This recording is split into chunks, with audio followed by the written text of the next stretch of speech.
Hey y'all, Joseph Arlong, the sumo-sized ginger coming at you today. And today we're going to talk dieting cultures. Be sure to hit the subscription button below if you'd like to see more videos like this. So what is a dieting culture? I like to think of it as kind of like cliques in high school, how we divide ourselves based off of our diet. To some people, sugar is the danger, to other people's fats, and some people just believe in a perfectly balanced diet. But they all share one thing in common, and that's that they focus on weight loss and how to get your excess pounds from your body. And like everything in life, there's positives and negatives to it. And I want to discuss them with you. On that positive side, a diet culture is fantastic because it lets you develop a sense of community with other people who are losing weight like you. You can share your victories and you can share your failures, and you can learn from each other in order to grow quicker and better. The best ones though focus on more than just weight loss, and they know it's more than just your weight that matters in your health. Another positive of the cultures is they can give you a formula to follow, for lack of a better way to put it. They've had people have success, they've had people have failure, and they can show you where they went right and where they went wrong. Some examples of large dieting cultures are Weight Watchers, Jenny Craig, things of that nature. Now let's focus on the negative side of the dieting cultures, because like everything, there's a negative to the positive. The negative side is most diet cultures tend to focus only on your weight and how skinny you are. They take this approach of if you're not losing, you're doing something wrong.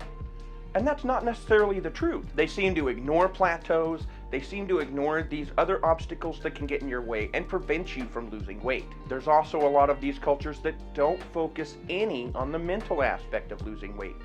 And it is a mental game. It takes a lot of willpower, self-preservation, dedication, a conviction that you're gonna do it in order to be successful. And even then, over 80% of the people who find weight loss success put that weight back on because they're not focusing on the other aspects. Remember, it's not just your weight, it's not just your mind, and it's not just your health. It's all three of them together. Another negative is these places can develop diets and routines, supplements that go with their diet plans, which isn't a bad thing if they're done right. However, most of them are a subscription-based service where if you're not successful with it, you're doing something wrong. It feels like they're shaming you into doing it again. And that's why I take the approach of anytime you're looking to lose weight, you should be discussing it with your doctor. You should do your own research. You should find something that you feel is going to work for you. For instance, I fast.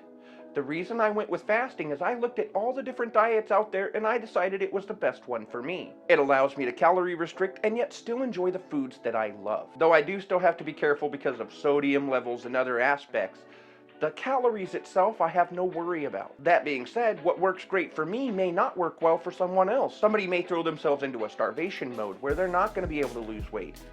Whereas if they were to take and eat the right amount every day, they'd find the weight falling off them. And that's why I suggest you keep a food journal.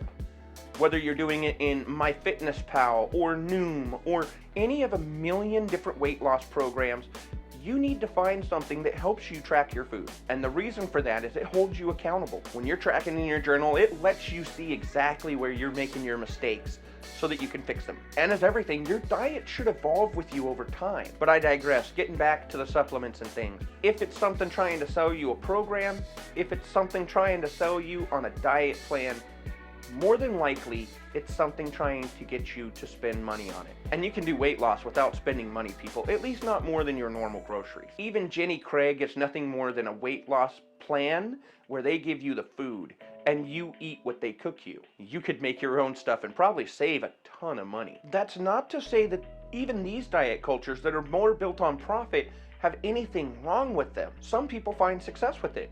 And I applaud the people that do. It's fantastic that you're doing what you need to. At the same time, I shouldn't feel shamed that I'm not doing it your way. And when I'm struggling, the same as if you're struggling, support, love, caring, helping me is better than taking and criticizing. Now then, we've been talking about diet cultures, and I'm going to discuss one that I feel like is probably the best approach for everyone. That's healthy at every size. I have no affiliation with this group, and I've only recently found out about them. But after looking into it, I feel like it fits my plan. It's not necessarily about your weight. It's not necessarily about your health. It's not necessarily about your mental health. It's about all three of them.